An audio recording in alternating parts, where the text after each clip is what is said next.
masih ada bapaknya.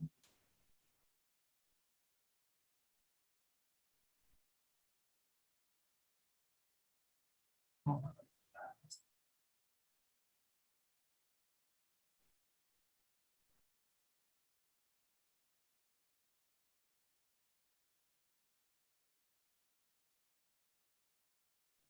silakan Bapak untuk penguatan materinya.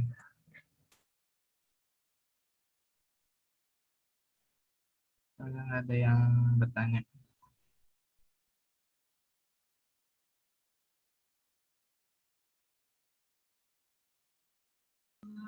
Alhamdulillah, Masya Allah ya, sudah semua ya. Sudah Pak. Ya, tafadhol Rizky, ada diskusi, masih ada waktu 15 menit, jam 15 menit ya. Nah, Ya, tafadhol. silakan. Apakah ada ingin bertanya dari untuk kelompok 1 dan kelompok 2?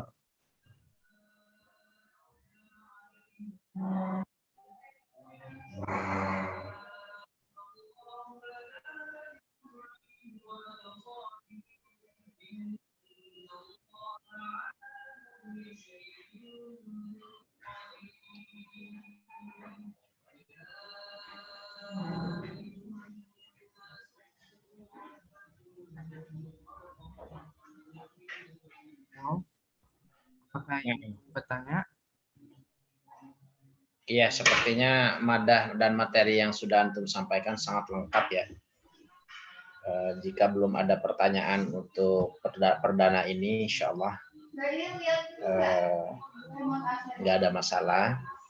Ya, sama-sama saling dipelajari, insya Allah. Dan ada hal yang mungkin Bapak ingin sampaikan sedikit kaitan dengan implementasi pengembangan profesi guru ya. Itu untuk pengembangan profesi guru itu kita tidak cukup dengan hanya membuat makalah, dengan hanya kemudian membaca begitu, tapi perlu ada pengembangan dari sisi lain, yaitu tadi disampaikan oleh Antum adalah melalui workshop. Workshop biasanya terhitung tuh setiap jam akhir. Jadi ada 48 jam selama 3 hari begitu ya, workshop mengenai pengembangan profesi. Jadi bentuk juga bintek ya, ada undangan baik itu dari kementerian, baik itu dari kampus begitu. Yang ruhnya itu adalah bagaimana kita betul-betul bisa meningkatkan kapasitas kita sebagai seorang guru. Berikutnya adalah yang Antum sampaikan mengenai PPL di lapangan, yang ini sudah Antum lakukan juga di semester ini kalau tidak salah ya. Dan ini juga real langsung yang bisa kita rasakan. Dan yang terakhir adalah terkait dengan uji kompetensi. Tentu disinilah pentingnya juga kita menambahkan sakofah kita tentang pengembangan profesi guru. Jadi apa saja yang kita kembangkan sebagai seorang guru agar kemudian kita betul-betul menerima atau mendapatkan materi mata kuliah atau jam pelajaran yang betul-betul kita menjiwai mata kuliah yang ada.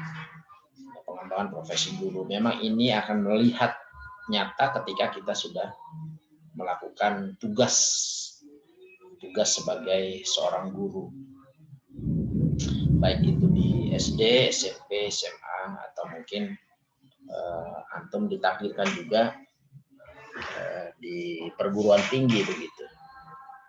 Rahimakumullah. Ya, tentu dengan kondisi seperti ini, kita sebagai seorang guru akan semakin percaya diri, karena nanti kita akan bertemu dengan berbagai pihak, dan tentu ketika kita belajar mengajar pun juga kita akan bertemu dengan sifat-sifat dari seorang siswa yang sangat heterogen, yang itu menuntut kita untuk terus meningkatkan kapasitas kita sebagai seorang. Nah, hal-hal seperti ini tentu yang menjadi bahan diskusi kita, dan saya sesungguhnya sangat menginginkan masukan-masukan antum di lapangan jika ada masalah. Tapi ala kulli hal, ternyata di lapangan pun ketika kita sudah mulai mendapatkan banyak kompetensi tambahan gitu ya, kompetensi tambahan dari kegiatan-kegiatan yang tadi Bapak sampaikan, maka insya Allah kita betul-betul menjadi seorang guru yang profesional. Pengembangan diri, ya, publikasi ilmiah serta karya-karya inovatif ini juga salah satu bentuk pengembangan profesi guru melalui PKB. Ikhwafillah rahimakumullah. Nah, pelajaran berharga yang kita dapatkan dari 1 bulan kita melakukan dibina oleh Allah Subhanahu wa taala dalam proses tarbiyah zatiyah, tarbiyah ruhiyah, tarbiyah fikriyah, tarbiyah jasadiyah, dengan kita rutin melaksanakan tarawih, kemudian qiyamul lail dan seterusnya, itu juga sangat menambahkan keyakinan kita, menambahkan kekuatan ruhiyah kita sebagai seorang guru. Bagaimana kemudian Allah menggembleng kita pada saat Ramadan kemarin dengan menyelesaikan target hafalan, target khatmul Quran 3 kali kita sudah lakukan insya Allah, dan tentu itu sesuatu yang luar biasa. Ditambah 10 hari terakhir kita i'tikaf bermunajat kepada Allah SWT. Bismillah rahimakumullah. Banyak sekali sesungguhnya yang sudah kita lakukan di masyarakat yang secara tidak langsung itu meningkatkan kapasitas kita sebagai seorang guru. Karena sesungguhnya seorang dari kita al-ahsodik begitu. Seorang guru yang sodik, seorang manusia yang sodik, la budda ayakuna murabbiya. Tidak dia harus menjadi seorang murabbi. Nah, guru itu ikhwafillah dalam buku tarbiyah itu disebut dengan seorang murabbi, ya, orang yang mengajar, orang yang mendidik, orang yang membina. Dan kita inilah salah satu yang Allah pilih. Sehingga begitu mulianya kita menjadi bagian orang yang Allah pilih menjadi seorang guru, maka tentu kita tidak boleh tinggal diam. Kapasitas kita sebagai seorang guru ini harus terus kita tingkatkan. Tidak boleh kita cukup berhenti dengan kemampuan yang kita miliki saat ini. Tapi kita betul-betul harus tingkatkan terus sehingga kita menjadi orang yang berilmu dengan mempunyai tingkat ketawaduan yang tinggi. Ikhwafillah rahimakumullah, ketika kita berada di masyarakat, melihat ada satu kemaksiatan, ada satu kerusakan, ada satu hal yang oleh kita, menurut kita itu adalah salah satu yang tidak baik. Kadang kita spontan menyalahkan orang lain. Kalau kita lihat dari banyak sisi, ikhwafillah, sesungguhnya kesalahan itu tidak murni terlihat, tidak murni dilihat oleh kita dari satu sisi saja, bahwa orang melakukan kesalahan itu karena dia bersalah kemudian harus dihukum, itu tidak. Tapi yang benar itu adalah bagaimana kita bisa menjadi orang yang bijak dengan berpikir yang tepat. Pemikirannya seperti apa, ikhwafillah? Pemikirannya adalah apa yang sudah kita lakukan terhadap orang yang sudah berbuat salah itu. Di sini ahrifai. Jadi ibaratnya itu kita tidak bisa menyalahkan orang lain ketika orang lain itu berbuat salah. Jangan-jangan orang berbuat salah itu karena dia tidak ada yang memberikan kebenaran sehingga dia melakukan kesalahan.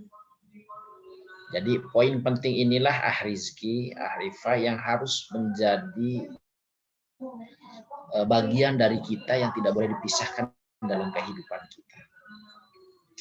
Sehingga ketika kita sudah mulai berpikir seperti itu, ya, yang ada adalah bagaimana kita terus bermuhasabah dengan terus mentajdi dunia kita. Bermuhasabah, mengevaluasi diri kita. Jangan-jangan kesalahan yang dilakukan oleh siswa-siswi kita karena kita tidak memberikan ilmu yang benar terhadap dia sehingga dia berbuat salah. Jadi ikhwafillah ini penting Bapak sampaikan karena materi yang tadi 2 makalah sampaikan itu erat kaitannya dengan potensi tingkat bagaimana mengembangkan ruh yang akan langsung kita rasakan. Ukti Siti Nur Khalifah adalah ketika kita di kelas, apa yang kita lakukan ketika ada anak didik kita yang kemudian salah.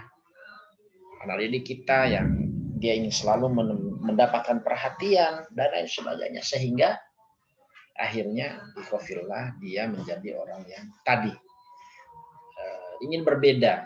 Jadi kalau dalam satu analisis kenapa seorang anak itu berbuat kesalahan, sesungguhnya dia itu adalah butuh perhatian kita.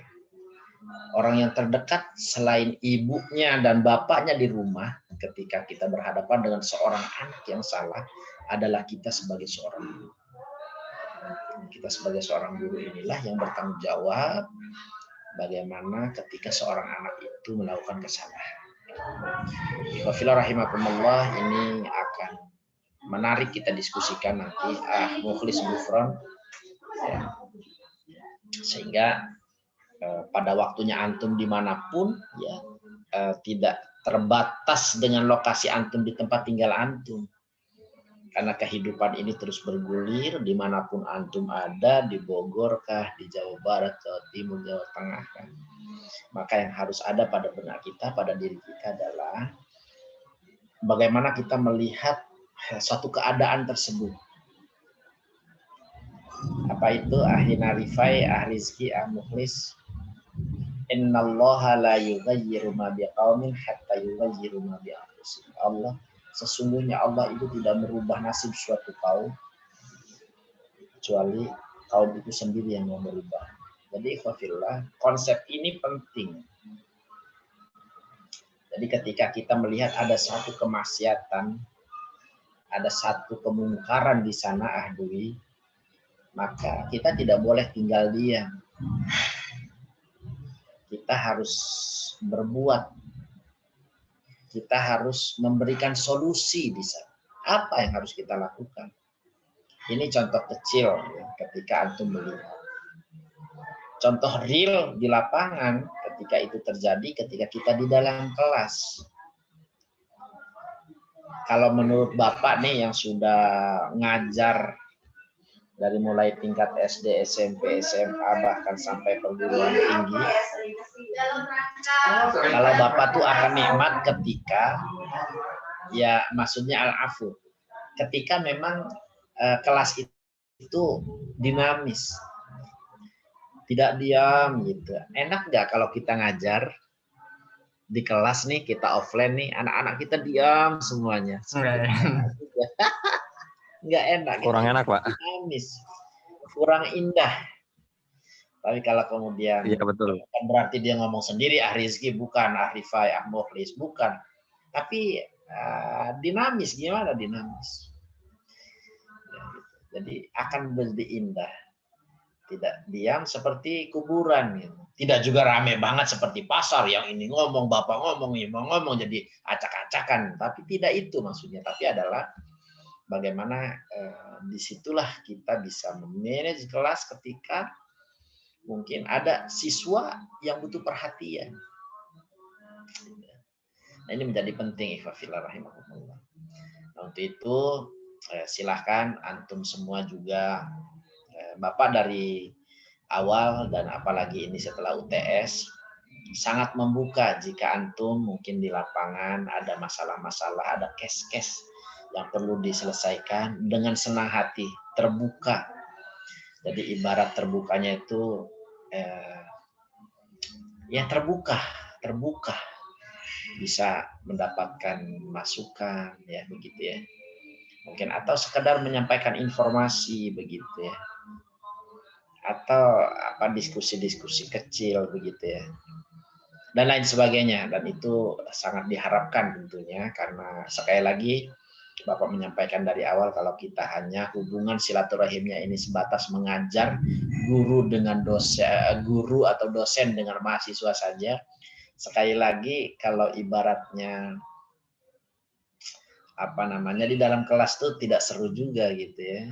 Tapi kalau ada komunikasi yang lebih enak, enjoy. Ada kemarin dari kelas mana ya, Pak? Kapan kiranya ke kampus, hari apa?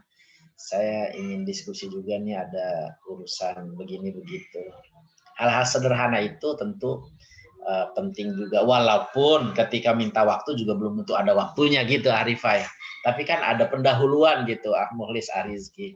Jadi siapa tahu tidak perlu ke kampus tapi bisa ke tempat lain sambil ngopi begitu kan, Dwi. Gitu. Ya Jadi, Pak, boleh Pak, boleh. Apalagi urusan kopi kan. Ya Pak, kopi gayo Pak. Iya, kopi gayo. Bapak termasuk penghobi kopi. Ini kopi hitam kalau aku mau tahu ya. Jadi kopi hitam tanpa gula. Nah, betul loh. Ya.